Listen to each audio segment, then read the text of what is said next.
Let's talk to Rupert Bell, a man who never mangles the English language, talks royal commentator. Rupert, very good morning to you.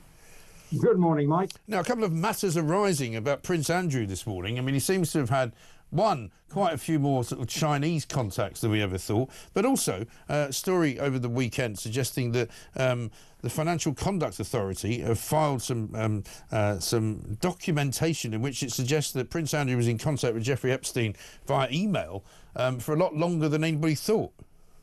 Yeah, it was thought that Prince Andrew said that the last time he spoke to him in December, can't remember exactly what year, but then 3 months later, he was still having communication with Jeffrey Epstein. And in it was sort of one of the emails was saying, let's get together and maybe play soon. So whatever that means, I've no idea, but we're not sure. It's thought that email came from Prince Andrew to Jeffrey Epstein. Right. But then it just always the spotlight is on him for his choice of friends. And again, his choice of friends with China is another area that, of course, has put him under the very severe spotlight. When he was the international envoy on behalf of Britain, going around the world trying to drum up business, but his choice of friends seems to have once again created problems. And there's even thoughts that the British royal family were encouraging him to try and have those links with China.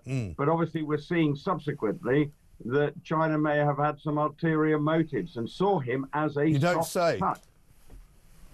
I mean, why else would they want to get involved with a guy who could get them inside the Houses of Parliament sort of estate, which is what he appeared to have been able to do? There were lots of pictures that emerged, weren't there, of that guy who was basically more or less declared to be a spy. But it turns out he's probably not the only one.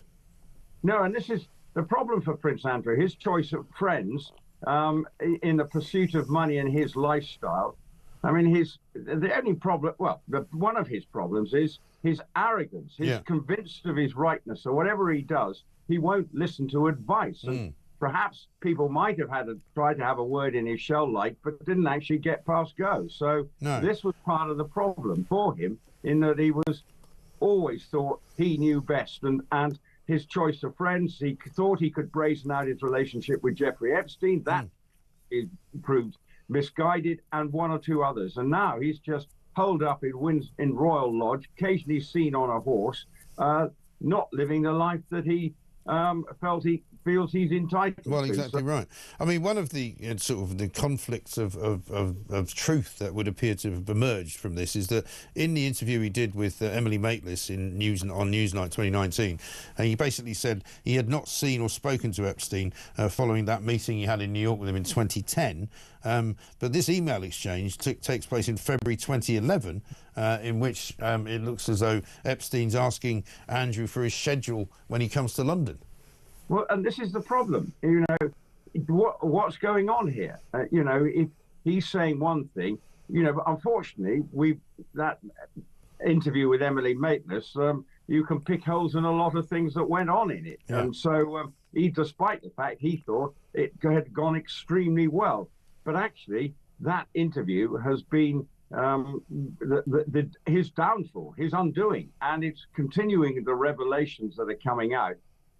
Prince Andrew continues to be a thorn in the royal family's side, and will not go away. And for the king, it must be deeply frustrating that their brother seems to always be dragging them through the mud because of his own stupidity. Well, exactly. He even gets a mention in this new book, which has been taking the political world by storm this weekend. Patrick Maguire and Gabriel Pogren's book called Get In, which was serialised in the Sunday Times. I'm not going to apologise for saying the word, but there is a context to it. Angela Rayner, apparently, as Deputy Leader of the Opposition, had got involved after the death of Queen Elizabeth II, and she basically urged Buckingham Palace and the upper echelons of the civil service to exclude Prince Andrew from royal service on the grounds that she said that he was a nonce. Well, again, not a good look. No, not really.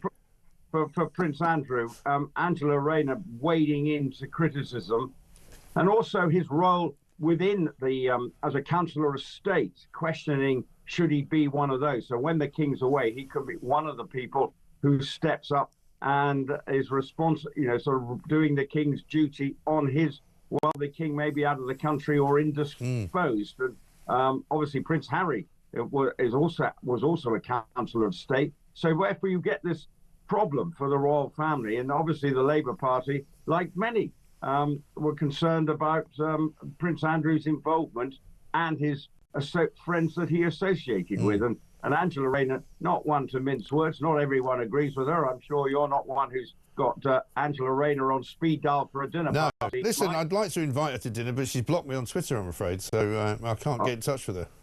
Well, you know, you live in hope. Never say never, Mike. No. But I don't see it happening anytime soon. No. But anyway, on that note, the point is, for Prince Andrew, it's further poor PR on his behalf, and that actually shows how far he is having any chance of being rehabilitated in the eyes of the British public. Yeah, absolutely right. Good to see you, Rupert. Thank you very much indeed. Rupert Bell there talks, a royal commentator with the latest news on Prince Andrew, none of which is ever really any good, is it?